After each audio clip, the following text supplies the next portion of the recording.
Hello aspirants, very good morning and welcome to my channel Brampton Institute. Aspirants हम tense कर रहे थे और टेंस का मैंने कल दूसरा दिन था मैंने प्रेजेंट इंडेफिनिट टेंस जो है वो अच्छे से एक्सप्लेन किया था। बट मैंने नोटिस किया है कि मेरी सेकंड डे वाली वीडियो जो है वो इतनी सही नहीं बन पाई। कहीं पे उसको अपलोडिंग में भी काफ़ी प्रॉब्लम आई, कुछ भी नेटवर्क इशू था या वट। लेकिन आज मैं आपको कल वाला टेंस जो है दोबारा से एक्सप्लेन कर रही हूँ। उसके बाद मैंने लास्ट में कुछ क्वेश्चंस दिए थे, हम वो एक्सप्लेन कर लेते हैं आज अच्छे से। उनको मैं आपको बता देती हूँ कि वो आइल्स में या किसी इंटरव्यू में पूछे जा सकते हैं, तो उनको आंसर कैसे करना है। पहले मैं आपको कल वाला थोड़ा सा बता दूँ। ये है हमारे पास टेंस, ठीक है। ये हमने बिल्कुल क्लियर था, मैंने डे बिफोर यस्टरडे ये किया था। तो ये है हमने सेंटेंस किया, टेंस किया, सब्जेक्ट दो तरह का होता है, सिंगुलर प्लूरल। ऑब्जेक्ट के बारे में किया था, जो चीज़ हम यूज़ करते हैं। वर्ब के बारे में किया था। उसके बाद मैंने किया था प्रेजेंट इंडेफिनिट टेंस, जो कि आई थिंक अब आपको एग्जैक्टली नज़र आ रहा है। प्रेजेंट इंडेफिनिट टेंस में आपको क्या देखना है, आपको देखना है कि जब हम कभी भी किसी से कोई भी बात करते हैं तो एंड में क्या आता है, ता है, ती है, ते है। ओके। और जो इस टेंस में हम एक्सप्लेन क्या करते हैं, हम हैबिट किसी की हो, किसी की रूटीन हो या फिर नेचर हो, अपनी खुद की भी रूटीन, ये सब बातें जो हैं वो प्रेजेंट इंडेफिनिट टेंस में यूज़ की जाती हैं। ये हमने अच्छे से कर लिया था और मुझे आशा है कि आपको लग गया होगा पता। नेक्स्ट जो है डिटेल में प्रेजेंट इंडेफिनिट था। तो ये टेंस जो है इसकी पहचान ता है, ती है, ते है। बनता कैसे है ये, जनरली टेंस कैसे बनेगा, सब्जेक्ट अगर सिंगुलर है दैट मीन्स जब एक ही बंदा काम कर रहा है तो उसमें हमने वर्ब की फर्स्ट फॉर्म में एस लगाना है या फिर ई एस लगाना है। उसी तरह से हमने बना लिया था, राम चाय पीता है, राम टेक्स टी। उसके बाद सब्जेक्ट अगर प्लूरल है तो हमने वर्ब की फर्स्ट फॉर्म में ऑब्जेक्ट लगाना है। इसमें प्लूरल के केस में एस और एस नहीं लगेगा। दैट मीन्स कि जब ज़्यादा बंदे काम कर रहे हैं तो एस और एस नहीं लगेगा। उसके बाद हमारे पास आ जाता है नेगेटिव। नेगेटिव क्या है, नावाचक। नावाचक मतलब जब लाइन में नहीं आ जाए तो कैसे करना है। जैसे हमने किया था कि राम चाय नहीं पीता है, तो कैसे आएगा, Ram does not take tea. इसमें सब्जेक्ट सिंगुलर लेना है, डज नॉट लेना है, उसके बाद फर्स्ट फॉर्म ऑब्जेक्ट। प्लूरल में do not, first form object. अब ये डज नॉट और डू नॉट, क्योंकि हमने जब पहले किया कि राम चाय पीता है, यहाँ पे क्या था, वर्ब की फर्स्ट फॉर्म के साथ एस और ई एस लग रहा था, तो इसी हिसाब से सब्जेक्ट सिंगुलर में डू के साथ चला गया वो एस या फिर ई एस। इस तरह से ये जाके यहाँ पे डज बनता है। तो सब्जेक्ट प्लूरल में तो था ही नहीं एस और ई एस, तो इसलिए डू के साथ वो नहीं लगेगा। अगर आपको किसी को कोई भी प्रॉब्लम है तो आप मुझसे पूछ सकते हो। तो ये हमने किया था। बाकी कई बार मैंने देखा है कि स्टूडेंट्स जब टेंस करते हैं, मैं बार बार उनको बता रही हूँ सब्जेक्ट सिंगुलर सब्जेक्ट प्लूरल, तो वो करते करते भूल जाते हैं। तो ये सब प्रैक्टिस की बात है। आपको ये सब करते हुए इतना याद रखना है, सब्जेक्ट सिंगुलर में क्या क्या आता है। सब्जेक्ट सिंगुलर में ही, शी, इट या किसी का नेम। प्लूरल में क्या आएगा, दे, वी, यू या फिर आई। ये सब प्लूरल में आएंगे। इनके साथ एस नहीं लगेगा, इनके साथ एस लगेगा वर्ब की फॉर्म के साथ। बाकी बच्चे आपको अगर अच्छे से याद रखना है, नहीं याद रह रहा कि एस किसके साथ लगेगा या किसके साथ नहीं लगेगा, तो आपने क्या करना है, आपने याद रख लेना है बात जब हो रही है मेरी या फिर तुम्हारी, दैट मीन्स बात हो रही है अगर आई की या फिर यू की, उस केस में एस नहीं लगेगा, बाकी सभी के साथ लगेगा। इतनी बात अगर आप याद रख लो तो आपको ईजी हो जाएगा। तो यहाँ पे नेक्स्ट जो हमने किया था, नेगेटिव के बाद इंटेरोगेटिव मतलब प्रश्नवाचक, जैसे कि डज के साथ सब्जेक्ट सिंगुलर, वर्ब की फर्स्ट फॉर्म प्लस ऑब्जेक्ट। अगर कहीं प्रश्न, जैसे हम कह रहे हैं कि क्या राम चाय पीता है, ये इंटेरोगेटिव है, इसमें प्रश्न किया गया है कि क्या राम चाय पीता है, तो क्वेश्चन मार्क आ रहा है उसके पीछे।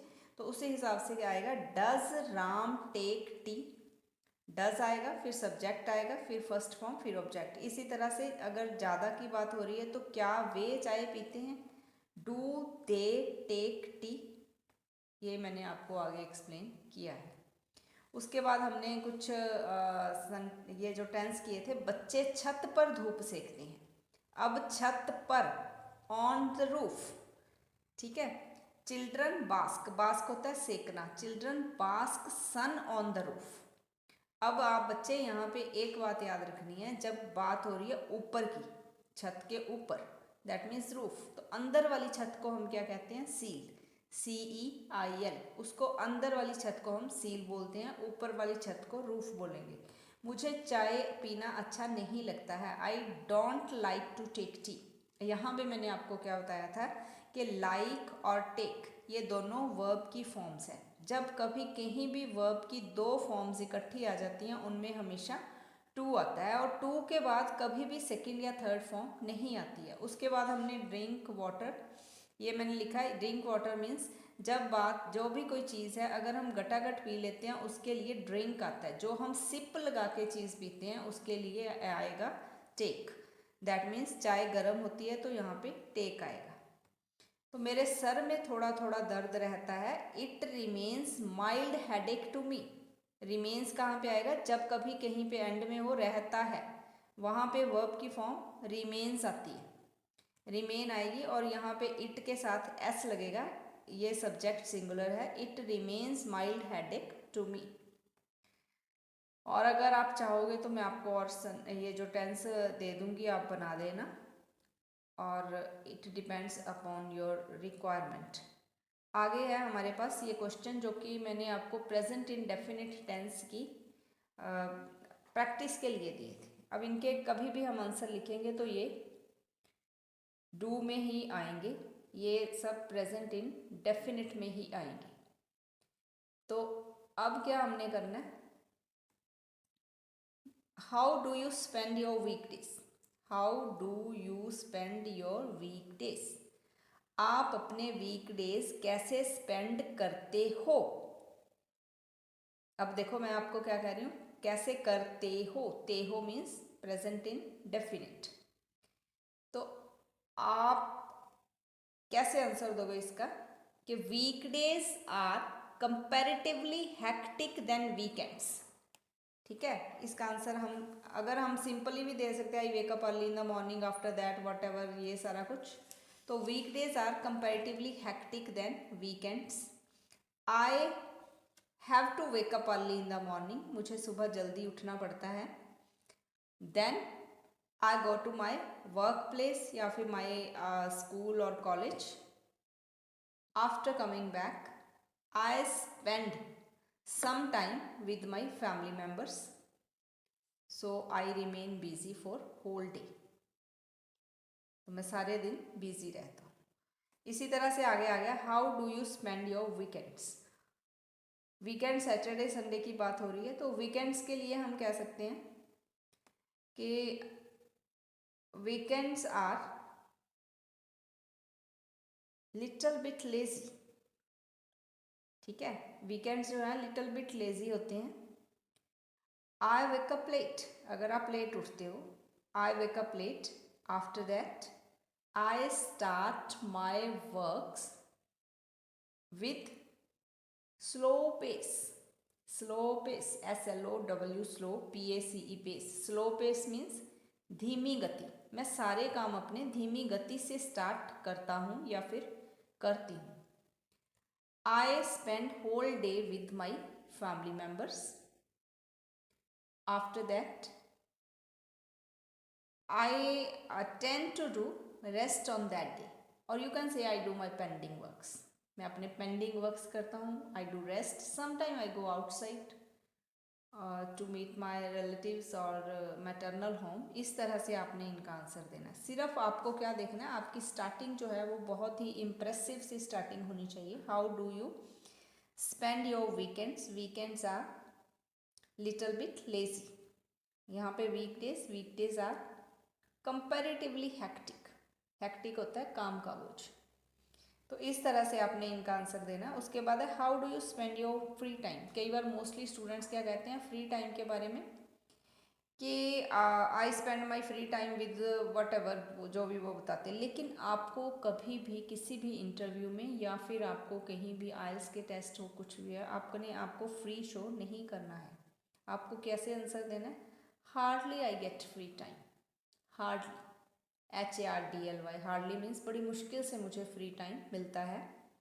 As I am a student I have to spend my whole day on my study. इस तरह से आप बना सकते हो। मतलब स्टार्टिंग आपको कैसे करनी है, hardly I spend I get free time, or you can say I am worker and I go early in the morning to my workplace. After that I come back and I remain busy for whole day.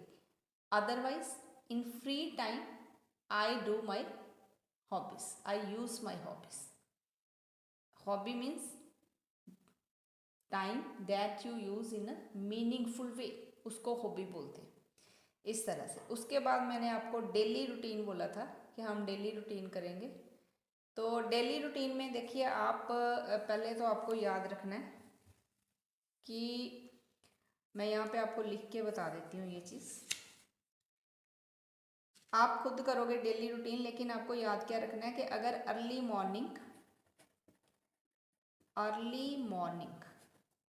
To 10 AM, सुबह से लेकर 10 बजे तक जो भी आप खाते हो, ठीक है, वो क्या हो गया आपका ब्रेकफास्ट।